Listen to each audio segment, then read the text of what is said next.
Mostly when we talk about Africa, or literally when the world talks about Africa, the stories is often the same. All they talk about is poverty, all they talk about is struggle, all they talk about is crisis. But the truth is this: Africa holds 30% of the world's mineral resources, and it also holds 60% of the world's arable land. And the youngest population on earth is majorly found in Africa. To me, this is not poverty. This is tremendous wealth.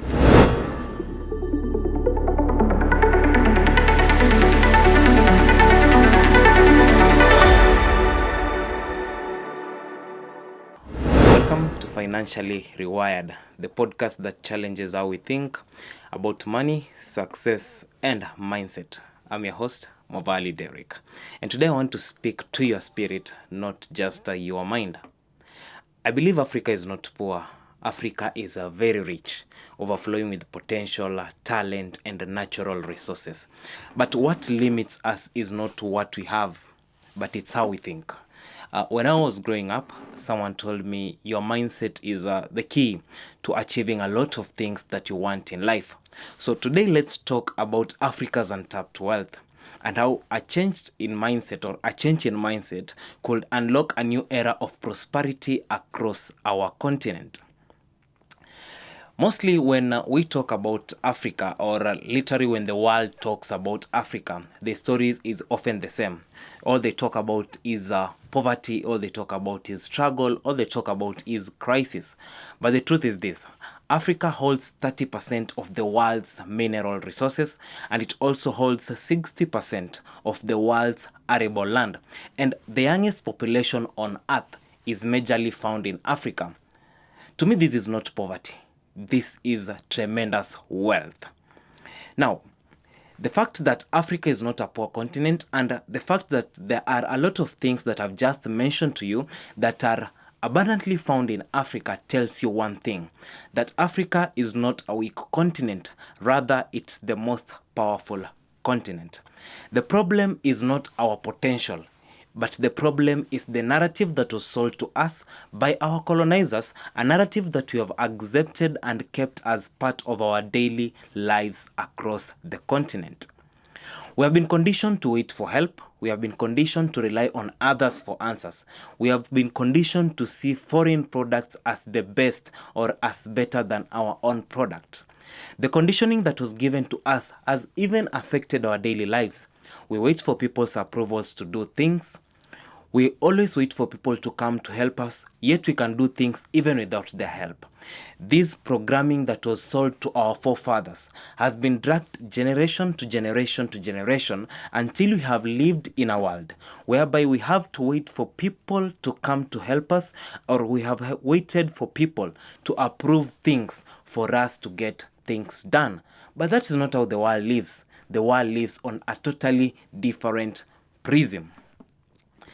Let's talk about the real wealth. True wealth starts with believing that what we have is really, really valuable.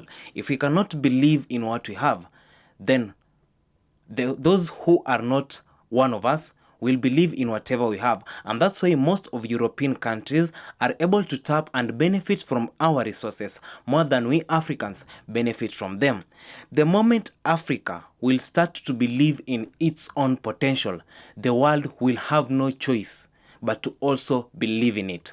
There is this saying that goes, if you believe in yourself, then the world will believe in yourself. For instance, when I was starting my journey as a content creator, my parents never believed in me. But the moment I started believing in myself, the moment I started giving myself that benefit of doubt, getting things done, they started believing in what I was doing, and they started supporting what I was doing.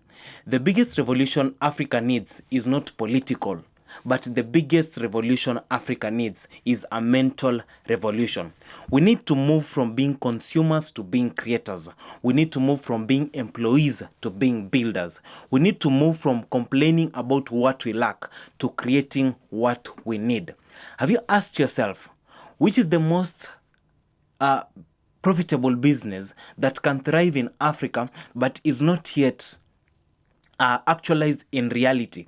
And when you ask yourself this question, what is the limiting factor that makes you hold back not to explore this business idea?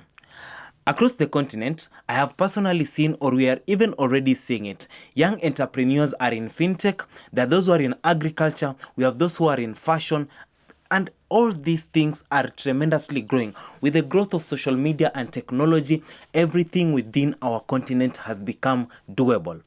Ordinary Africans are building extraordinary solutions. Rwanda has launched drones that transport people. They are called drone taxis. In Kenya, people are doing great in fashion industry. Nigeria is doing tremendously well when it comes to film industry.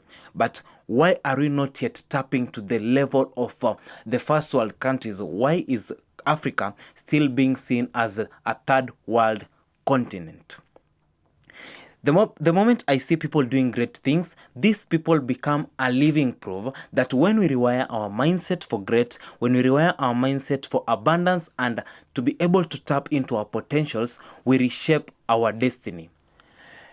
Someone said that we need to stop depending on European powers for us to build wealth. But I can say this, that we should not isolate ourselves, because when it comes to talking about partnership, you cannot survive as an island.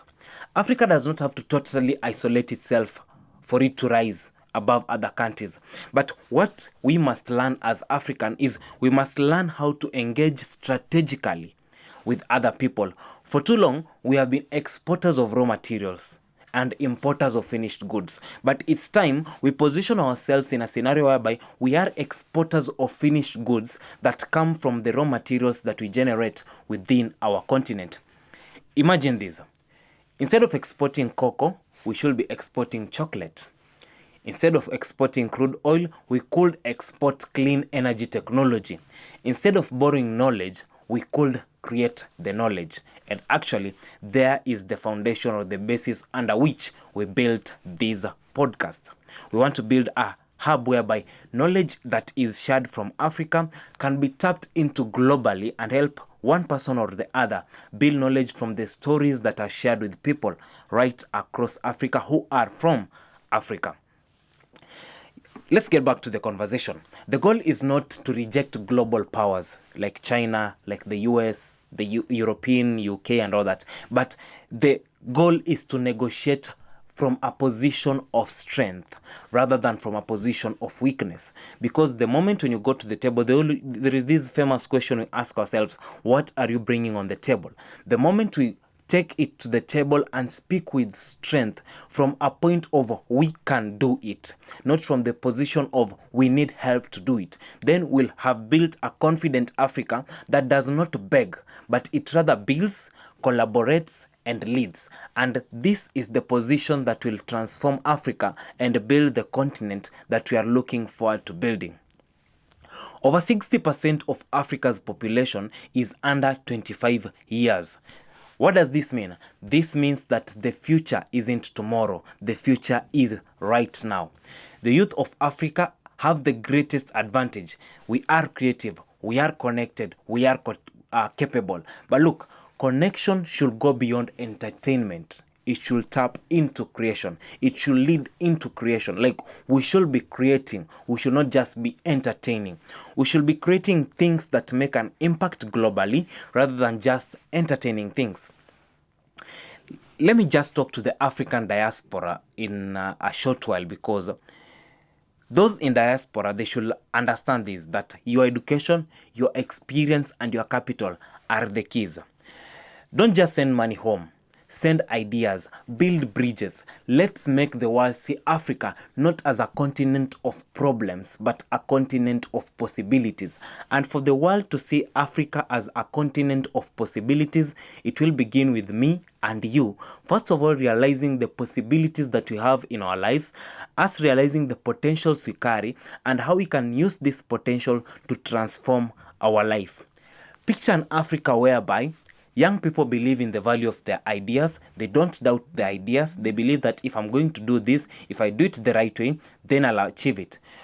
Picture this, an Africa where government support innovation rather than blocking those innovations. An Africa where nations trade more with each other than with outsiders. That is what we call a collaborative Africa.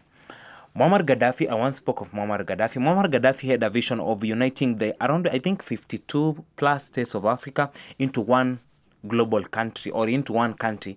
Let's say something like United States of Africa or something.